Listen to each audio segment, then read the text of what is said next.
యేసుక్రీస్తు శుభనామం. Praise the Lord. Good morning. యేసుక్రీస్తు శుభనామంలో మీ అందరికీ వందనములు.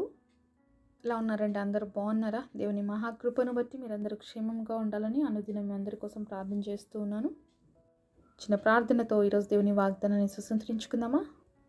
ప్రియమైన యేసయ్య, నీ బంగారు పాదములకు వందనాలు చెల్లిస్తూ ఉన్నాం ప్రభువా. ఉదయకాల సమయంలో తండ్రి మాట్లాడే దేవుడు కదా నాయన, మా అందరితో మాట్లాడండి. తెరవబడిన హృదయాలను ఇవ్వండి, వినగలిగిన చెవులను ఇవ్వండి, గ్రహించగలిగిన ఆత్మనివ్వండి. మా ఒక్కొక్కరి హృదయాల్ని తాకమని నజరేయుడైన యేసు నామములో ప్రార్థిస్తున్నాము తండ్రి. ఆమేన్. ఈరోజు దేవుని వాగ్దానము మత్తయి సువార్త 9వ అధ్యాయము 2వ వచనం. ధైర్యముగా ఉండుము, నీ పాపములు క్షమింపబడి ఉన్నవి. Matthew chapter 9 verse 2. Be of good cheer, thy sins be forgiven thee. దేవుడు ఇచ్చినటువంటి అద్భుతమైన వాగ్దానం మనందరి జీవితంలో నెరవేర్చబడును గాక. ఆమేన్. ఉదయకాల సమయంలో ఎంతమంది భయపడే పరిస్థితులు ఉన్నారండి? సాధారణంగా మనం ఈ లోకంలో ఉన్న పరిస్థితులను చూసి ప్రతిరోజు భయపడుతూ బ్రతుకుతూ ఉంటాం. ఏమవుతుందో, రేపు ఏం జరుగుతుందో, ఈరోజు ఏం జరుగుతుందో, మరి నేను ఇలా చేశాను, ఎలా అవుతుందో, ఏమవుతుందో, ఇలాంటి ఆలోచనలతో మనం అందరం కూడా చాలాసార్లు ధైర్యాన్ని కోల్పోయి అధైర్యపడుతూ ఉంటాం. అయితే ఈరోజు దేవుడు ధైర్యంగా ఉండండి అని మనకి సెలవిస్తున్నాడు. ఎందుకు ధైర్యంగా ఉండమని చెప్తున్నాడు తెలుసా? మన పాపములు క్షమింపబడి ఉన్నవని మనం ధైర్యంగా ఉండాలంట. మరి లోకంలో పరిస్థితులు సర్వసాధారణంగా ప్రతి మనిషికి సమస్యలు ఉంటాయి, ప్రతి మానవుడికి ఇబ్బందులు అనేవి ఉంటాయి, సహజం ఇవన్నీ. అయితే దేవుడు పిల్లలుగా మనకున్నటువంటి ధైర్యం ఏంటి తెలుసా? నా పాపాలు క్షమింపబడి ఉన్నవి అని. ఎందుకని ధైర్యంగా ఉండాలి? మన పాపాలు క్షమింపబడితే ఏమవుతుంది అని ఆలోచిస్తున్నారా? మన పాపాలు మనం క్షమించబడితే మనం పరిశుద్ధులుగా, నీతిమంతులుగా యేసుక్రీస్తు ప్రభువారి రక్తం ద్వారా తీర్చబడతాం. అంతే కదా అండి. మనం ఎప్పుడైతే పరిశుద్ధులుగా ఉంటామో నిత్య రాజ్యానికి వారసులు అవుతాం. మరణం ఈరోజు ఎవరికి చెప్పి రావట్లేదండి. ఎప్పుడు ఎవరిని తలుపు తడుతుందో తెలియటం లేదనమాట. అలాంటి భయంకరమైన దినాల్లో మనం ఉంటున్నాం. కాబట్టి మరి ఎవరు ఎప్పుడు మరణిస్తారో తెలియనటువంటి దినాలలో మనం ఉంటున్నప్పుడు మరి మన పాపాలు క్షమించబడిన ఆయన విషయాన్ని బట్టి మనం ధైర్యంగా ఉండమని దేవుడు ఎందుకు చెప్పాడంటే, ఒకవేళ ఈ సమయంలో నువ్వు మరణిస్తే ఎక్కడికి వస్తావు? నా దగ్గరికే వస్తావు. కాబట్టి నువ్వు ధైర్యంగా ఉండు, ఎందుకంటే నీ పాపాలు క్షమించబడి ఉన్నవి. సరే, మనం జకర్యా గ్రంథము 3వ అధ్యాయము మరి 1వ వచనం నుంచి కొన్ని వచనాలు చూద్దాము. మరియు యెహోవా దూత ఎదుట ప్రధాన యాజకుడైన యెహోషువ నిలబడుటయు, సాతాను ఫిర్యాది అయి అతని కుడిపార్శ్వమున నిలబడుటయు అతడు నాకు కనపరిచెను.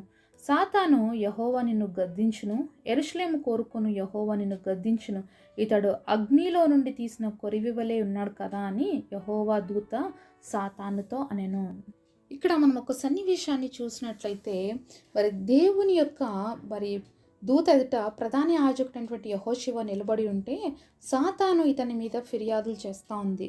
అయితే అప్పుడు దేవుని దూత అంటున్నాడు, మరి ఈ వ్యక్తి మరి భయంకరమైనటువంటి అగ్నిలో నుంచి బయటకు వచ్చినటువంటి వ్యక్తి ఒక కొరవిగా ఉన్నాడు, అంటే కాలుచున్నటువంటి వ్యక్తిగా, మండుచున్నటువంటి వ్యక్తిగా ఉన్నాడు అని చెప్పేసి యెహోషువ గురించి సాక్ష్యం ఇస్తూ ఉన్నాడు సాతాను ఎదుట. అంతేకాకుండా ఇక్కడ దూతలకి చెప్పేసి ఇతనికి ప్రశస్త వస్త్రాలు తొలగించండి, ఇతనికి ఉన్నటువంటి మైలు బట్టలు తీసివేయండి అని చెప్తున్నాడు అనమాట. ఎందుకంటే మరి యేసు ప్రభు మరి కొత్త నిబంధనలో స్టార్ట్ అయిన తర్వాత వచ్చారు. పాత నిబంధనలో మరి యేసే రాలేదు కాబట్టి అప్పుడు వాళ్ళ తప్పులు క్షమించబడాలి అంటే, వాళ్ళ పాపాలు క్షమించబడాలి అంటే వాళ్ళు దేవునికి ఒక గొర్రెపిల్ల అర్పించేవాళ్ళు అనమాట. అయితే ఎంత పరిశుద్ధంగా ఈ లోకంలో జీవించినప్పటికీ కూడా ఎక్కడో ఒక చోట మలినం అని అంటుకుని ఉంటుంది. కాబట్టి ఇక్కడ ఆత్మీయంగా మనం ఆలోచిస్తే మరి దేవుని యొక్క మరి యాజకుడుగా ఉన్నటువంటి యెహోషువ యొక్క వస్త్రాలు ఇప్పుడు ఏ విధంగా ఉన్నాయంటే మైలుతో ఉన్నాయన్నమాట.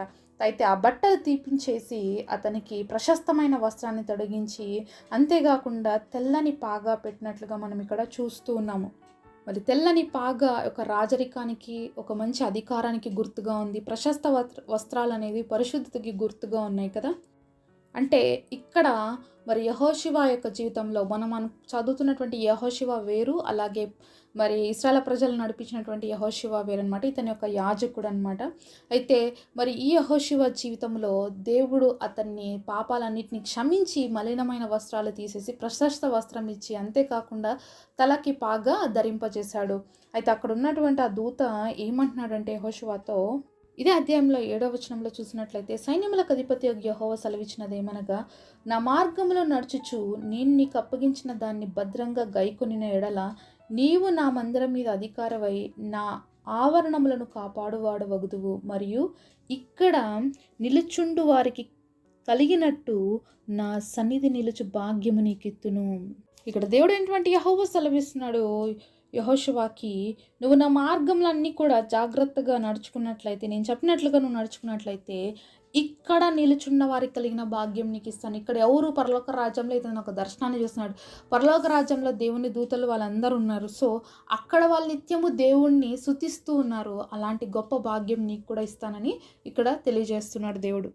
కాబట్టి ఇక్కడ మరి యెహోషువ పాపాలన్నీ కూడా క్షమించబడినట్లుగా ప్రశస్త వస్త్రం ధరింపజేసి దేవుడు అతనికి బాగా పెట్టినట్లుగా చూస్తున్నాం. అలాగే ఈరోజు దేవుడు బిడ్డలుగా యేసుక్రీస్తు ప్రభువారి రక్తంలో మనం అందరం కడగబడ్డాం కాబట్టి మనం అందరం కూడా ఏ వస్త్రాలు ధరించుకున్నాము? ప్రశస్త వస్త్రాలు ధరించుకుని ఉన్నాం.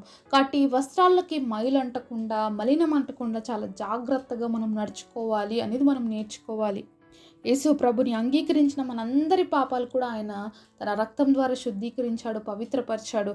ఆ రోజు ఆ దర్శనంలో వారికి మరి ఆ వస్త్రాన్ని, మలినమైన వస్త్రాన్ని తీసి ప్రశస్త వస్త్రాన్ని ఏ విధంగా ధరింపజేశారో, అలాగే యేసుక్రీస్తు ప్రభువారి రక్తములో మనం కడగబడినప్పుడు మన పాప వస్త్రాలు తొలగించబడి ప్రశస్త వస్త్రం మనము ధరించుకుని ఉన్నాము. కాబట్టి సాతాను ఎప్పుడు కూడా ఫిర్యాదులు చేయడానికి రెడీగా ఉంటాడనమాట. ఇక్కడ మలినమైన వస్త్రాలు కనిపిస్తున్నప్పుడు మరెన్నో శ్రమలు పడి ఎంతో గొప్పగా దేవుడి కోసం నిలబడినప్పటికీ కూడా ఎక్కడో ఒక చోట పాపం కనిపిస్తున్నప్పుడు సాతాను ఫిర్యాదు చేయడానికి వచ్చాడు. అలాగే ఈరోజు నీ గురించి, నా గురించి ఎన్నిసార్లు సాతాను దేవుడికి ఫిర్యాదు చేస్తున్నాడో మనం ఆలోచించవలసిన వారుగా ఉన్నాం.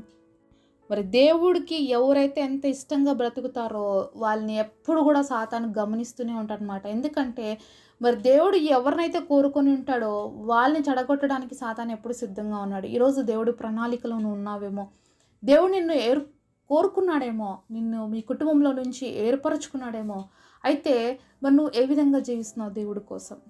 మరి ఏర్పరచబడినటువంటి లిస్టులో ఉన్నటువంటి నీవు దేవుడికి అంగీకార యోగ్యమైన జీవితాన్ని జీవిస్తున్నావా? లేకపోతే పాపముల చేత నింపబడిన స్థితిలో ఉంటున్నావా? సాతాను ఫిర్యాదు చేసేటువంటి స్థితిలో ఉన్నావా? మరి ఈరోజు దేవుడు ధైర్యంగా ఉండమని చెప్తున్నాడు. కారణం ఏంటంటే నీ పాపాలు క్షమించబడి ఉన్నవని. అయితే మరి ఆ ధైర్యం నీకుందా? నేను చేసిన తప్పులని దేవుడు నన్ను క్షమించాడు అనే నమ్మకం నీకుందా? విశ్వాసం నీకుందా?